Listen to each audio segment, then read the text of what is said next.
Surrounded by fertile land in the Czech region of Moravia, Dolní Dunajovice is a picture of rural tranquility. Yet its harmony is under threat from an international problem. This memorial commemorates German soldiers, not Czechs. A curious monument, perhaps, but Dolní Dunajovice is close to the borders with Germany and Austria. Like other local towns, it has a long Germanic history. For centuries, German speakers produced the wine here.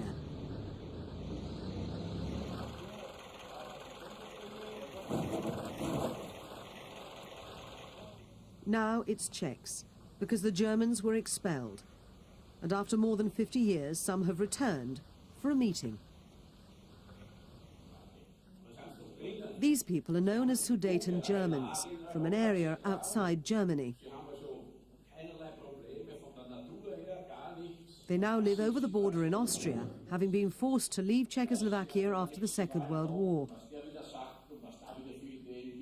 More than 2 million Sudeten Germans were expelled under the Beneš decrees. Today, it would be called ethnic cleansing, but the expulsion was approved by the United States and Allied governments. The Sudeten Germans, supported by right-wingers in Austria and Germany, want an acknowledgement of their expulsion plus compensation. It's an emotional day for Trude Dossenbach, attending the meeting next door to her old family home. Her father was a German army doctor, and she was 15 when they were given 2 hours to leave their home. But it wasn't seeing this building again that upset Trude the most. I came back here, just passing by, until I came to this house where my best friend used to live. As I walked by, there was a girl of about 7 or 8 who suddenly came out of the house, and it brought everything back to me. And that did it for me. Then my husband said to me, "Why are you crying and shaking so much? We have gone past your house and it is still standing." But then it all just came out. Trude says she doesn't want the Czechs in her old house removed, but she does want recognition of the Sudeten Germans' case. The main thing is that we show the youth of today what happened, because the younger generation doesn't know anything about it at all. Kurt Hommer, an ophthalmologist, has driven from his home in Vienna to Dolní Dunajovice, which he knew as Unter Tarnowitz. He was a prisoner of war when his family was expelled. Only German speakers who could prove that they opposed the Nazis were allowed to stay. Es ist sehr schmerzlich, wieder hierher zurückzukommen. It is very painful to come back here to the house in which I lived from 1925 to 1943. Bis 1943 bewohnt habe. Ich bin hier in die Schule gegangen, 50 Meter weit. About 50 meters from here. And from there, I went to high school. An increasing number of Sudeten Germans are calling for compensation.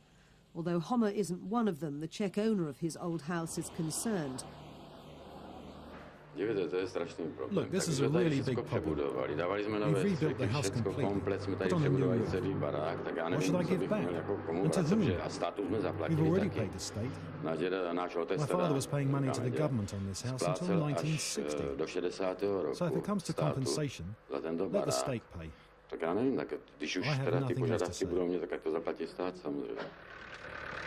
Several other countries are affected, including Hungary, Poland and Slovakia. But if Dolní Dunajovice is anything to go by, there's little sympathy for people regarded as former Nazis. No, nemělo by to být. They shouldn't have those claims. No, they shouldn't be allowed to make claims. Let them come and live here. But to take property that might and might not have been theirs, I don't. I think it's up to some historians to decide. We have the decrees, and I think they should stand. Why redo everything again? The Beneš decrees were named after the Czech president in 1945.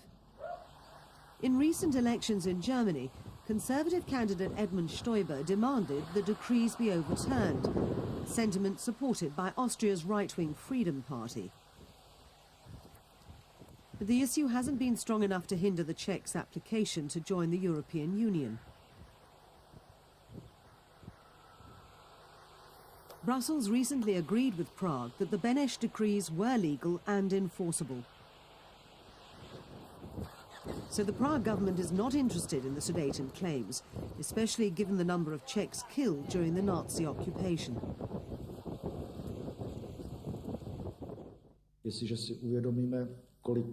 When we consider how many people died in the Czech Republic, when I recall the posters announcing all the names of exterminated families, it's obvious that the lives destroyed by the war cannot be restituted, and therefore property cannot be restituted either.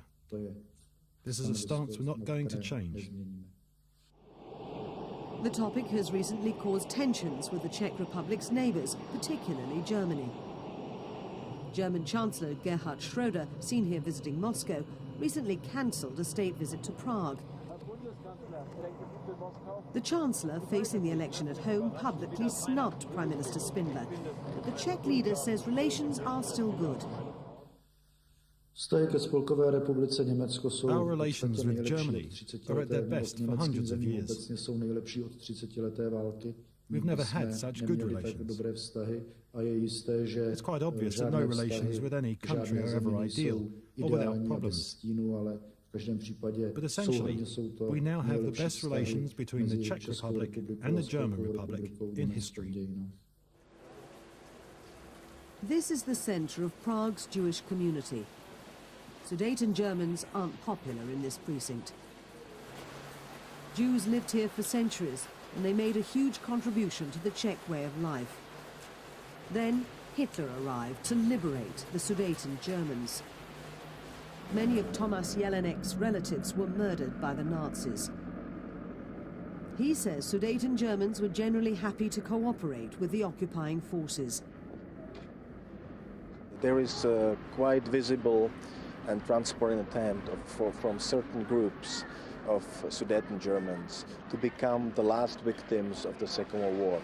They have been trying to convince the world that the Sudeten Germans are the last victims of the fights, and this is something what for the Jewish community is not acceptable, because Sudeten Germans are mainly known as a people who has been serving in the concentration camps, people who in the protectorate were part of the Nazi occupational group. The Holocaust greatly depleted Prague's Jewish population. More than 150,000 Czech Jews were murdered by the Nazis, 86% of the Jewish population here. It's understandable how memories of Sudeten-German collaboration has an impact on attitudes today.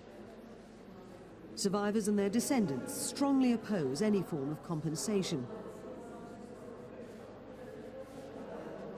But some innocent Sudeten Germans, such as the young, also suffered. Given the likelihood of the Czech Republic joining the European Union, there could be a lot more debate to come.